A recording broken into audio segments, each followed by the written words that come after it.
California America का एक ऐसा राज्य जिसे कभी सुरक्षित माना जाता था, लेकिन 1970 के दशक में इस जगह एक ऐसा डर पैदा हुआ जो 4 दशकों तक जिंदा रहा। इस कहानी की शुरुआत किसी हत्यारे से नहीं होती। इस कहानी की शुरुआत उन लोगों से होती है जो अपने घरों में खुद को सुरक्षित महसूस करते थे। 1970 का दशक कैलिफोर्निया। लोग मानते थे कि घर की 4 दीवारें उन्हें हर खतरे से बचा लेंगी, लेकिन एक आदमी इस भरोसे को सबसे पहले तोड़ रहा था, जिसका नाम था Joseph James DeAngelo. Time it was a 15-year-old girl. Again, it was in a northeast Sacramento neighborhood.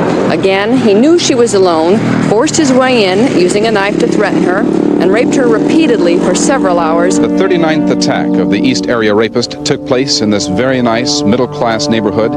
This time. उस समय दुनिया उसे नहीं जानती थी, लेकिन उसके शिकार उसे कभी भूल नहीं पाए। उसके victims normal families, newly married couple, lonely womens थी। सबसे डरावनी बात, जोसेफ के नेक्स्ट टारगेट का कोई फिक्स पैटर्न नहीं था, यानी कोई भी अगला शिकार हो सकता था। अपराध कैसे होते थे? डिएंगलो कभी अचानक हमला नहीं करता था। वो पहले हफ्तों तक निगरानी करता, किस समय लाइट बंद होती है, कौन सा दरवाजा सबसे कमजोर है, किस दिन घर खाली रहता है। पीड़ितों ने बाद में बताया कि उन्होंने अपराध से पहले अजीब चीजें देखी थी, जैसे खिड़कियां खुली मिलती, अजनबी फुटप्रिंट्स, लेकिन किसी ने नहीं सोचा कि ये आने वाले नरक की तैयारी है। जब वो घर में घुसता, पीड़ितों की नींद एक साए से खुलती। उसकी आवाज धीमी होती, लेकिन धमकी बहुत साफ, अगर आवाज की तो जान से मार दूंगा। विक्टिम्स को जमीन पर उल्टा लिटा दिया जाता, हाथ पैर बांध दिए जाते और रेप करता। महिलाओं के लिए ये पल जीवन का सबसे लंबा समय होता था। कई पीड़ितों ने कहा, हमें लगा कि हम मर जाएंगे, लेकिन मौत से ज्यादा डर जिंदा बच जाने का था। अपराध के बाद भी डर खत्म नहीं होता था। कहानी यही खत्म नहीं होती।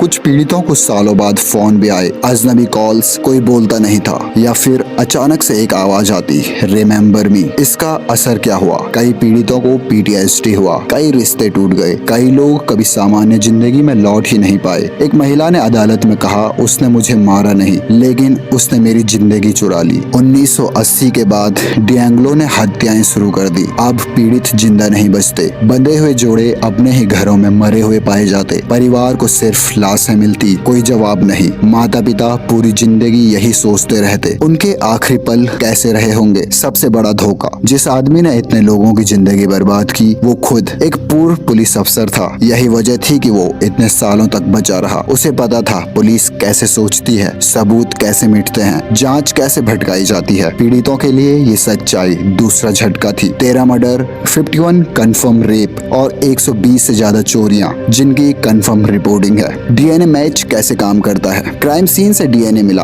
1970 से 1980 के दशकों में जिन घरों में अपराध हुए, वहां से शरीर के फ्लूइड्स जैसे ब्लड, सीमेन से डीएनए सुरक्षित रखा गया था। उस समय टेक्नोलॉजी कमजोर थी, इसलिए केस ठंडे बक्से में चला गया। 2018 में नई टेक्नोलॉजी आई। पुलिस ने पुराने डीएनए को मॉडर्न फॉरेंसिक लैब्स में दोबारा टेस्ट किया। यह डीएनए किसी नॉन क्रिमिनल डाटाबेस से मैच नहीं हुआ। पुलिस ने डीएनए प्रोफाइल एक पब्लिक डीएनए डाटाबेस में डाला, जहां लोग अपने एंसेस्ट्री, फैमिली ट्री को जानने के लिए डीएनए अपलोड करते थे। डीएनए सीधे डिएंगलो से मैच नहीं हुआ, लेकिन उसके दूर के रिश्तेदारों से मैच हो गया, जैसे उसके सेकंड कजन, थर्ड कजन। अब पुलिस ने कॉमन एंसेस्टर ढूंढा, फैमिली ट्री बनाना शुरू किया। इन्वेस्टिगेटर्स ने birth records, marriage records, old photos, public documents से पूरा फैमिली ट्री बनाया। धीरे धीरे सर्कल छोटा होता गया। अब पुलिस ने फिल्टर्स लगाए। 1976 से 1986 में कैलिफोर्निया में कौन रहता था, मेल, सही age range, physical description, crime location के आसपास रहने वाले, सब फिल्टर लगाए गए। तब सिर्फ एक नाम बचा, जोसेफ जेम्स डिएंगलो। फाइनल कंफर्मेशन के लिए पुलिस को कोर्ट प्रूफ एविडेंस चाहिए थे। उसके लिए पुलिस ने डिएंगलो का डिस्कार्डेड डीएनए लिया, जैसे tissue paper, cups. Crime scene को डीएनए से मैच किया,